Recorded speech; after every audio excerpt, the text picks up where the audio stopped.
O'zbekiston bir guruh ukrainalik bolalarni bag'riga oldi. Rossiya Ukrainaning bir qator hududlariga havo hujumi uyushtirdi. Qozog'iston hududiy mudofaaga tayyorlanmoqda. Zelenskiy Rossiya keyingi harbiy harakatlarga tayyorgarlik ko'rmoqda. Ukraina yana Rossiya aerodromlariga zarba berdi. O'zbekistonda bir oylik harbiy xizmat to'lovi 10% ga oshiriladi. Uni shuncha dardi bor ekan, bir necha oy avval aytish kerak edi. Tramp.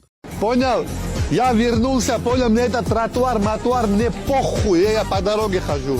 Стоять, нахуй, это Virginia, здесь не канает, блядь.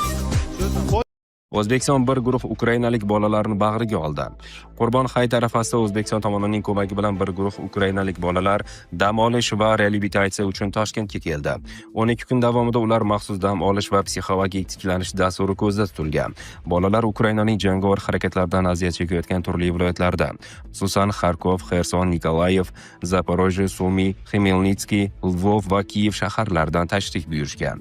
Ukraina elchixonasining murojaatiga javoban O'zbekiston tomonining taklifi va to'liq ko'magi bilan tashkil etilgan ushbu gumanitar missiya bolalarga ruhiy muvozanatni tiklash hamda har kungi havo hujumlari va raketa zarbalaridan chalg'ib dam olishga yordam berishini maqsad qilgan.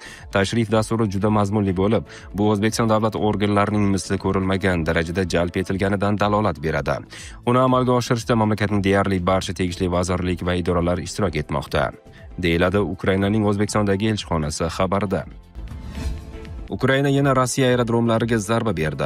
6-iyunga o'tar kechasi Ukraina mudofaa kuchlari Rossiya Federatsiyasi tomonidan ommaviy o'qqa tutilishi boshlanishidan oldin Rossiya aviatsiyasi joylashgan aerodromlarga profilaktik zarbalar berdi. Bu haqda Ukraina qurolli kuchlari bosh shtabiga tayanib, RBK Ukraina xabar qilgan. Qayd etilishicha, operatsiya natijasida strategik bombardimonchi samolyotlar joylashgan Saratov viloyatidagi Engels aerodromi, havo tankerlar va eskort qiruvchi samolyotlar uchadigan Ryazan viloyatidagi Diagilyevo aerodromiga zarba berilgan. Saratov viloyatiga yoqilg'i moylash materiallari bo'lgan kamida 3 ta tankda bir nechta zarbalar tasdiqlandi. Shundan so'ng obyektda alangalanish va keng ko'lamli yong'in sodir bo'lgan. Favqulodda xizmatlar yong'inni lokalizatsiya qila olmadi. Sezilarli darajada tutun kuzatilmoqda. Nishonlangan hududda o'nlab portlashlar qayd etilgan. Zarar natijalariga aniqlik kiritilmoqda. Ukraina mudofaa kuchlari shuningdek Rossiya hududidagi bir qator obyektlarga, shuningdek Ukrainaning Rossiya qo'shinlari nazorati ostidagi hududlarga zarbalar berdi. Zarbalar harbiy infratuzilmaga qaratilgan va Ukraina tomoni bayonotlariga ko'ra jangovar harakatlar tugamaguncha davom etadi. Rossiya Ukrainaning bir qator hududlariga havo hujumi uyushtirdi.